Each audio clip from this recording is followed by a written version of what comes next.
Chunk 1. Le silence royal a été brisé l'instant où le prince George est entré dans le salon, serrant une lettre mystérieuse qui allait tout changer. Ce qu'il a révélé a fait pleurer la reine Camilla et a plongé toute la famille royale dans un silence stupéfié. Ce n'était pas une erreur infantile.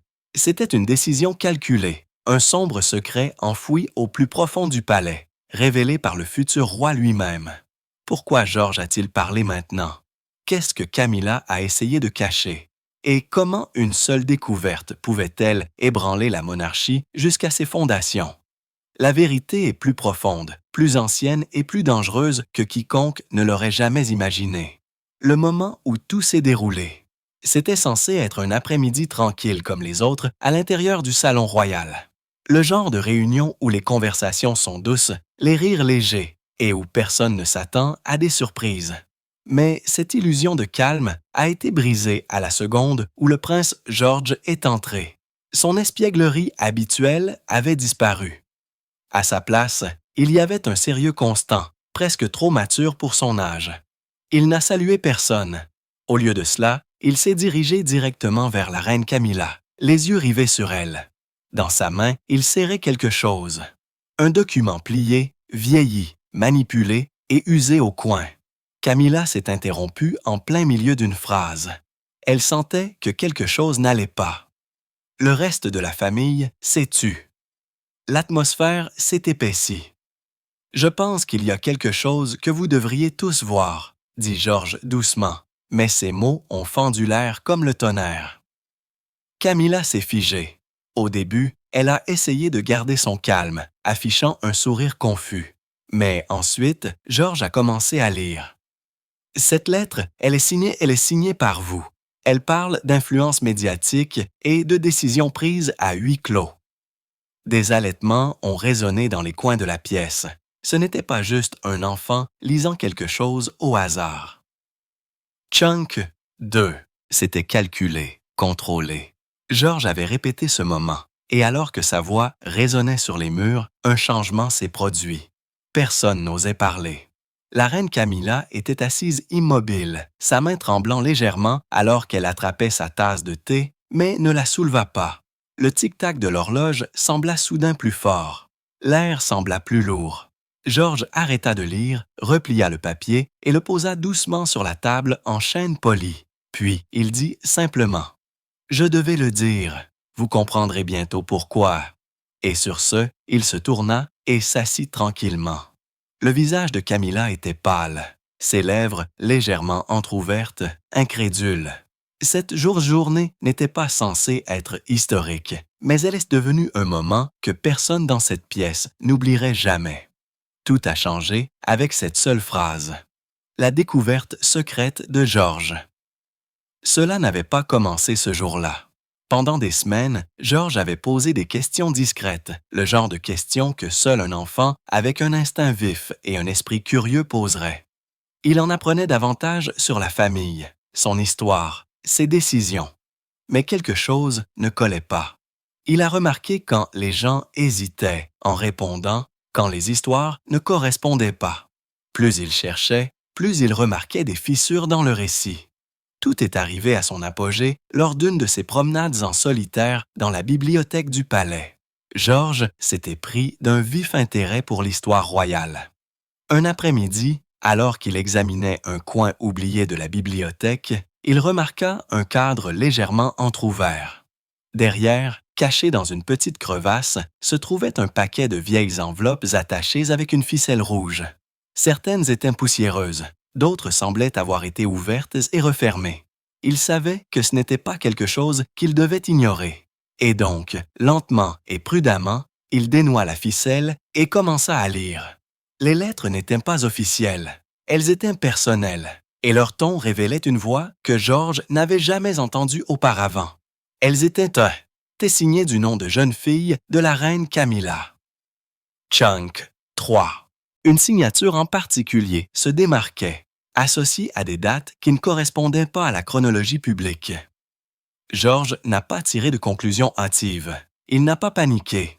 Au lieu de cela, il a vérifié les noms et les dates par rapport aux coupures de presse archivées et aux documents royaux, dont la plupart étaient numérisées dans le système interne du palais. Les pièces ont commencé à s'emboîter et à chaque mot qu'il lisait, George avait l'impression de jeter un coup d'œil derrière un rideau qu'il n'était jamais censé regarder. Les documents suggéraient des communications secrètes, une influence stratégique et une version des événements que personne ne lui avait jamais racontée. Il l'a gardé pour lui au début, mais cela le rongeait. Il connaissait les histoires sur Granny Diana, comment le silence lui avait tout coûté. Et donc, George a fait un choix, un qui allait tout changer, ce que Camilla cachait. Les lettres étaient remplies d'un langage subtil mais tranchant. Elles faisaient allusion à des réunions qui se déroulaient en privé, qui ne figuraient sur aucun calendrier public. Le ton était décontracté mais autoritaire, comme si l'auteur était à la fois confiant et calculateur. Il y était mentionné le fait d'influencer la couverture de presse, de s'assurer que certains membres de la famille soient présentés sous un jour meilleur ou pire, selon la situation. Un paragraphe décrivait également une stratégie. Rediriger la sympathie lors d'une crise royale, suggérant des fuites soigneusement orchestrées à des journalistes favorisés.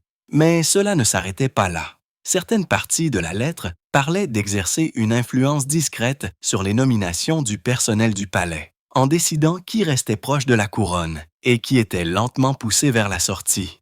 Il y était mentionné à plusieurs reprises une personne que Camilla appelait la distraction, largement considérée comme étant Meghan, duchesse de Sussex. Le but, selon ces lettres, était de protéger la lignée, une référence apparente à la protection de l'avenir du côté de Charles de la monarchie à tout prix. Ce n'était pas criminel. Ce n'était même pas entièrement explicite. Mais ce que George a découvert, c'était un réseau de manipulation qui opérait discrètement depuis des années.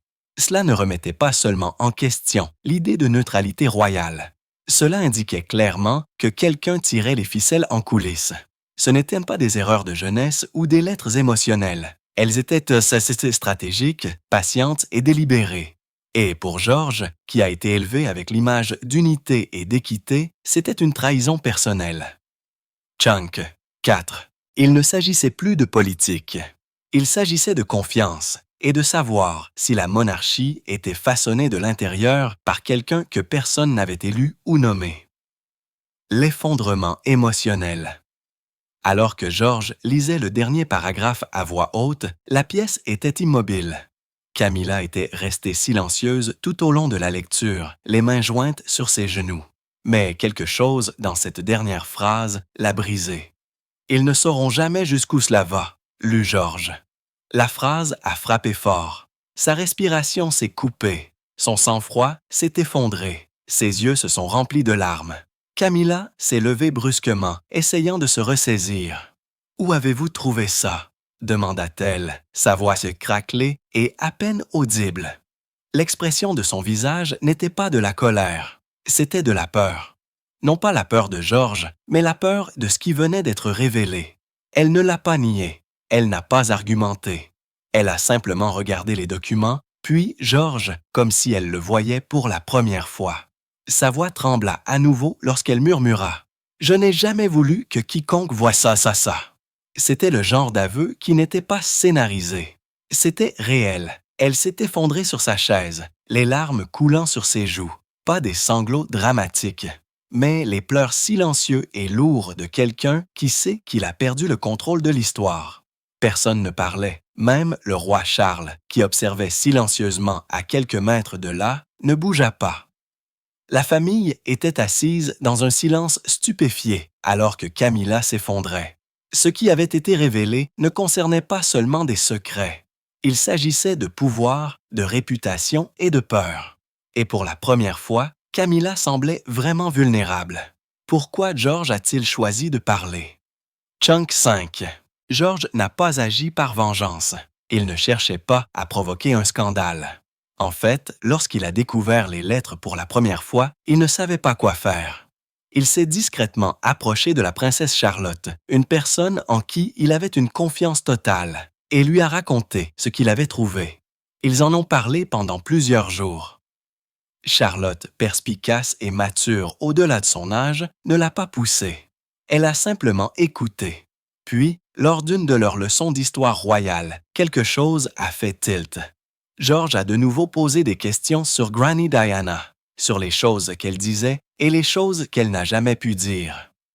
Son tuteur, ignorant ce que George avait trouvé, a mentionné que le silence à l'intérieur du palais pouvait parfois être plus dangereux que ce qui était dit à l'extérieur.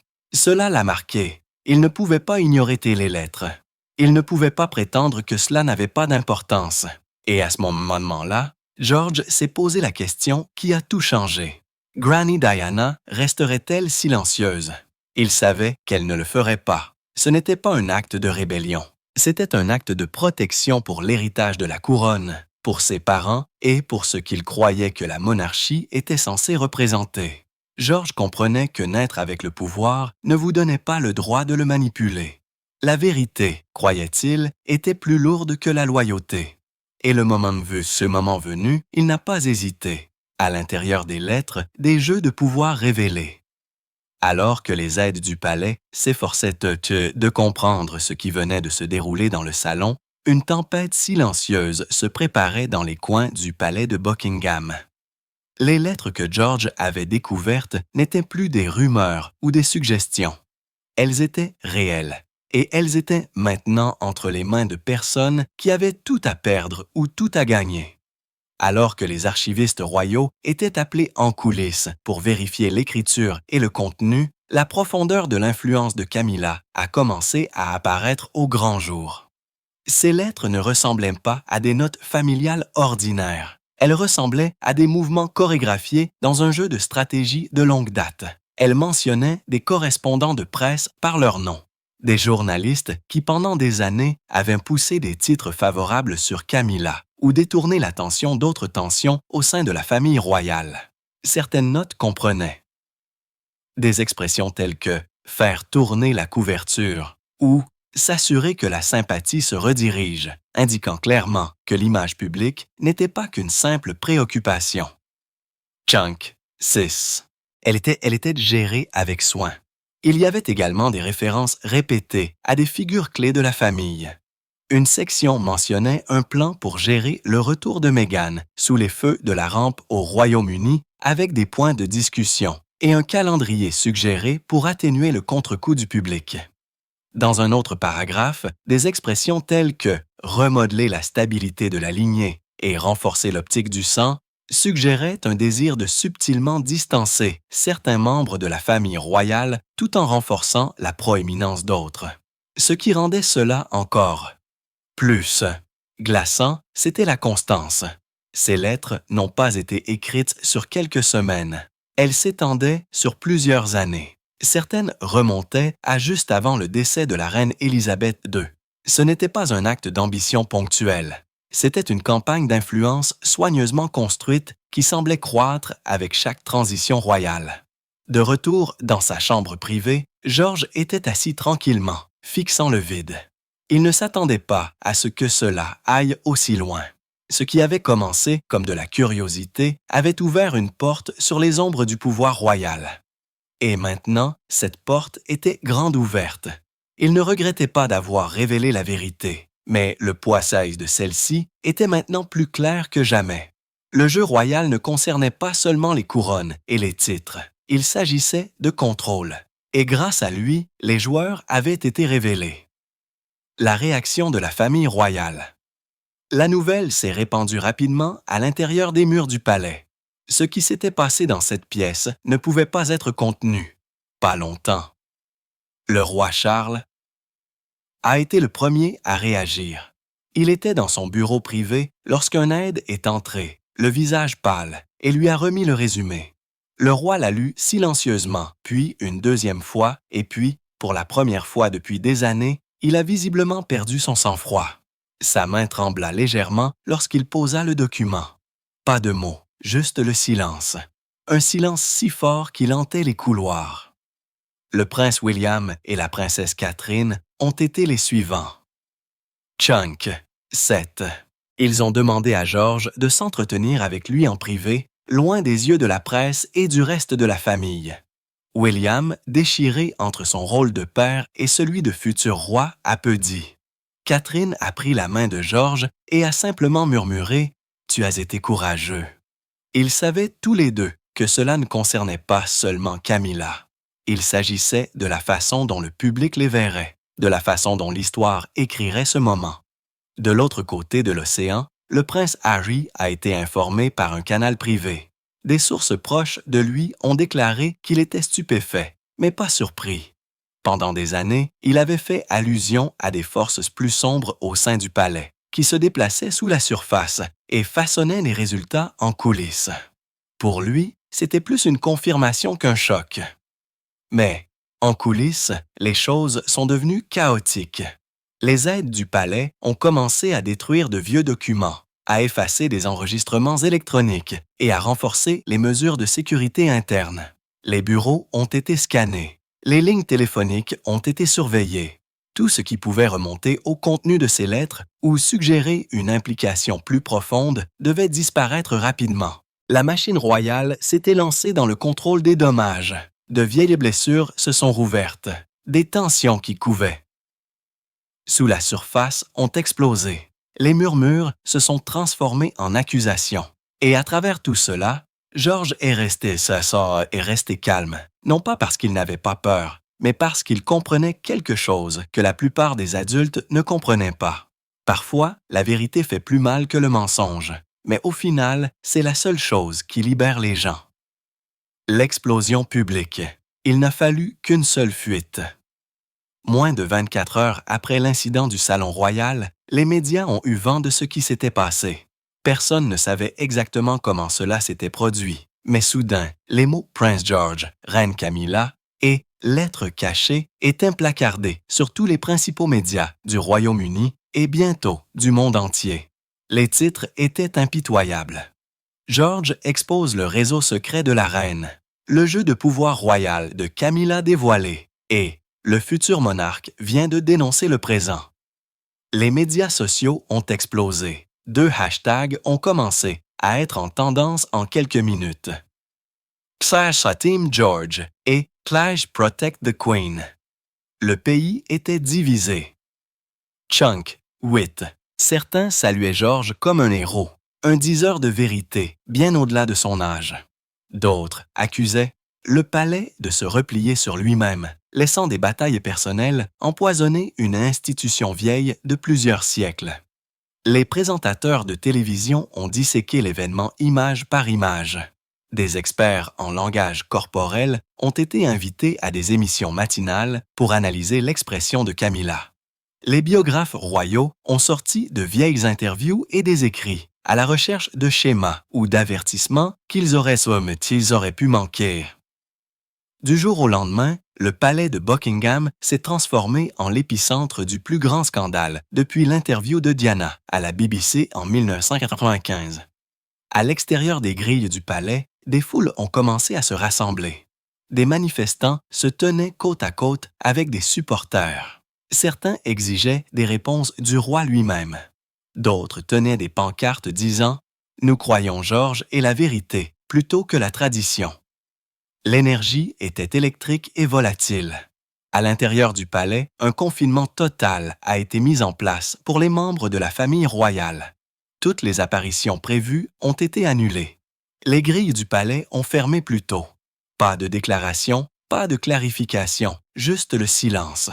Le genre qui fait supposer le pire aux gens.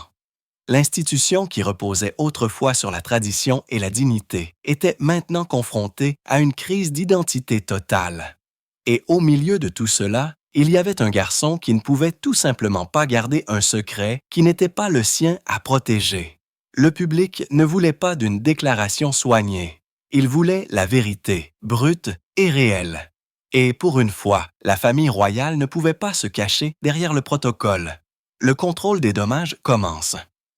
Le lendemain matin, le palais était entré dans un mode de crise sans précédent dans l'histoire récente. La première action est venue rapidement, une courte déclaration soigneusement formulée niant tout manquement officiel ou violation du devoir royal. C'était vague, délibérément. La presse n'était pas satisfaite. Le peuple non plus. La reine Camilla a disparu de la vie publique. Elle a manqué un gala de bienfaisance prévu, invoquant des affaires familiales privées. Les rumeurs ont circulé. S'était-elle enfuie à Sandringham? Chunk, 9 heures. Était-elle sous surveillance médicale? Le palais a refusé de commenter. En arrière-plan, la machine de relations publiques royale s'est emballée. Les discours ont été réécrits. Les apparitions ont été remaniées. Le roi Charles a annulé un événement d'État, une décision presque inouïe, invoquant la nécessité de préserver la vie privée à la lumière des récents événements. Des équipes d'aide juridique ont été discrètement activées. Des discussions ont commencé sur d'éventuelles plaintes en diffamation, non pas contre George, mais pour protéger le palais de l'examen des médias. À l'intérieur des murs, les esprits se sont échauffés. Les aides se sont disputées pour savoir qui avait laissé les lettres fuiter. Des doigts ont été pointés sur le personnel de sécurité, les responsables de la communication, voire les domestiques. La confiance, déjà fragile à l'intérieur des murs, s'est désintégrée. Chaque document a soudainement été examiné. Chaque fil de discussion par email examiné. Il ne s'agissait plus seulement des lettres maintenant. Il s'agissait de savoir ce qui pouvait encore se cacher dans les archives royales. Charles, dépassé et tiraillé, a déclaré à un proche confident « J'ai l'impression que les murs se referment sur moi. » L'équipe de Camilla, quant à elle, s'est efforcée de reformuler l'histoire. Ils ont mis en avant des récits de malentendus, de contextes passés déformés, mais rien n'a fonctionné. Pas quand les mots venaient de la propre bouche de George. Pas quand le public avait déjà choisi son camp. Le palais ne se contentait pas de réagir. Il se retirait. Et dans le silence, les spéculations du public n'ont fait que croître. Ce qui avait commencé comme un garçon lisant une lettre était maintenant devenu une tempête royale. Une tempête qu'aucune quantité de tradition ou de relations publiques ne pouvait arrêter. Les jours de silence de Camilla. Pendant 3 jours, Camilla n'a pas quitté ses quartiers privés. Pas d'apparition, pas de commentaires, pas de messages à la presse. Elle est restée hors de vue, à l'abri du jugement du public, mais encore, plus visiblement à l'écart de sa famille. Le personnel lui a apporté ses repas, dont la plupart sont revenus intacts. Chunk, 10. Son aide la plus proche, une femme qui l'avait servi loyalement pendant plus de 15 ans, a discrètement démissionné. Pas de communiqué de presse, pas d'explication.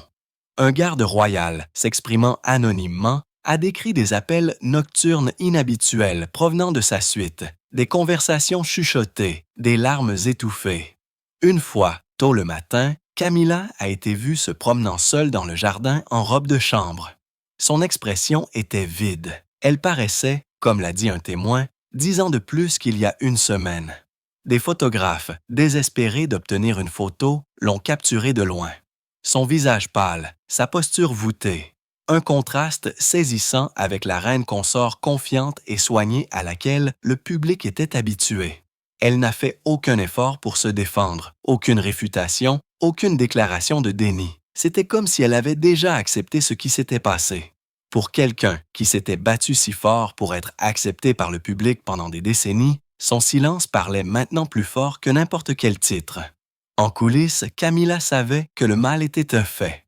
Que le public croit ou non à toute l'histoire, cela n'avait plus d'importance. La vérité était au grand jour, ou du moins une partie suffisante. Et cette connaissance, cette perte de contrôle, était ce qui lui faisait le plus mal. Pour une femme qui avait autrefois maîtrisé la politique du palais, c'était une défaite qu'elle ne pouvait pas transformer. George fait face aux conséquences. Au moment où George a révélé la vérité, tout le palais a changé. Mais son monde aussi. Bien que beaucoup les qualifiaient de courageux, tous ceux qui se trouvaient derrière ces murs du palais ne l'ont pas vu de cette façon. Pour un jeune prince qui apprenait encore les règles de la vie royale, la décision de prendre la parole avait un coût élevé. Le roi Charles était déchiré. En tant que grand-père et monarque, il avait du mal à savoir quoi faire ensuite. George avait brisé un code tacite, un code qui avait protégé la famille royale pendant des générations. Certains conseillers principaux ont insisté pour qu'une action immédiate soit entreprise, qu'il soit limité dans ses apparitions publiques, qu'il soit tenu à l'écart des événements officiels pendant un certain temps. Renforcer la discipline et le contrôle. Mais Catherine, sa mère, est restée ferme. Elle aurait dit à son mari qu'il avait dit la vérité. Ce n'est pas une erreur. Chunk 11. C'est du courage. En privé, George a été gardé à la maison de l'école pour le reste de la semaine, non pas comme une punition, mais pour sa protection. Les paparazzis ont envahi ses itinéraires habituels. Les tabloïds ont spéculé sauvagement sur son état d'esprit, son influence, voire son avenir dans la monarchie. Catherine l'a protégé du mieux qu'elle a pu. Elle s'est assurée qu'il sache qu'il n'était pas seul. William, pris entre son rôle de père et son devoir, a peu dit. Publiquement, il n'a fait aucune déclaration. En privé, on disait qu'il était en conflit, fier de son fils, mais profondément inquiet de l'instabilité croissante au sein de la famille. Il savait que ce que George avait fait pourrait un jour être considéré comme un moment décisif, mais pour l'instant, il avait l'impression que le sol se fissurait sous leurs pieds. Le public, cependant, voyait les choses différemment. Le soutien à George a explosé en ligne. Des pétitions ont circulé l'appelant un lanceur d'alerte royal et exigeant une plus grande transparence au sein de la Maison royale. Des artistes ont commencé à peindre des fresques murales du jeune prince. L'une d'elles est même devenue virale, montrant George avec une couronne dans une main et une enveloppe déchirée dans l'autre. George ne comprenait pas tout ce bruit. Ce qu'il savait était simple. Il a fait ce qui lui semblait juste. Il ne voulait ni applaudissements ni punition. Il voulait juste être honnête. Et bien que cela ait ébranlé la monarchie à bien des égards, cela a également rappelé au monde que même à l'intérieur de ces murs du palais, il y avait des gens, de vraies personnes avec des cœurs, des doutes et du courage. Ce que cela signifie pour la monarchie. Dans les jours qui ont suivi la révélation, le palais a semblé être un endroit différent. Les murs étaient l'étaient les mêmes. Les traditions sont restées, mais l'énergie avait changé. Quelque chose de sacré avait été fissuré, et personne ne savait si cela pouvait être reconstitué. Pendant des décennies, la monarchie avait prospéré grâce au contrôle, de l'image, du récit, de l'héritage. Mais la décision de George de s'exprimer a tiré le rideau.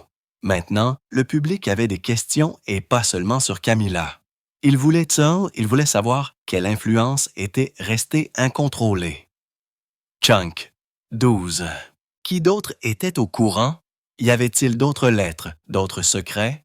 Les politiciens ont également donné leur avis. Un membre du Parlement a même appelé à une enquête sur les pratiques éthiques royales. Il a été question de former un comité de surveillance royale, un organe destiné à garantir que l'influence de la famille reste dans ses limites. Pour la première fois depuis des années, l'institution elle-même était examinée non pas pour un scandale, mais pour sa responsabilité. Les historiens ont fait des comparaisons avec la crise d'abdication d'Édouard VII, un autre moment où des choix personnels sont entrés en collision avec le devoir public et ont ébranlé le système. Mais, cette fois, il ne s'agissait pas de romance ou de scandale, il s'agissait de confiance. La monarchie, construite sur des siècles de tradition, était maintenant confrontée à un règlement de compte moderne. Le rôle de Camilla a été remis en question, celui de Charles aussi. Pouvait-il continuer à être le visage de la couronne si la confiance avait été rompue, même indirectement? Des rumeurs ont commencé à circuler, selon lesquelles Charles envisageait de céder la place à William plus tôt que prévu, non pas comme une punition, mais comme une mesure visant à stabiliser le récit. Vrai ou non, l'idée a semé une graine dans l'esprit du public. Était-il temps pour une nouvelle génération? De que George avait fait n'était pas seulement personnel. C'est devenu symbolique. Il ne s'agissait pas d'exposer quelques lettres, il s'agissait de forcer une institution vieille, de plusieurs siècles, à se regarder de l'intérieur. Et ce faisant, il a montré que la couronne n'est pas seulement transmise par le sang. Elle est protégée par la vérité. Et la vérité, une fois prononcée, ne peut plus être réduite au silence. Que se passe-t-il ensuite? Le palais est peut-être tombé dans le silence, mais l'histoire était loin d'être terminée. En fait, pour beaucoup, c'était comme le début de quelque chose de beaucoup plus grand. Les lettres n'étaient que l'étincelle.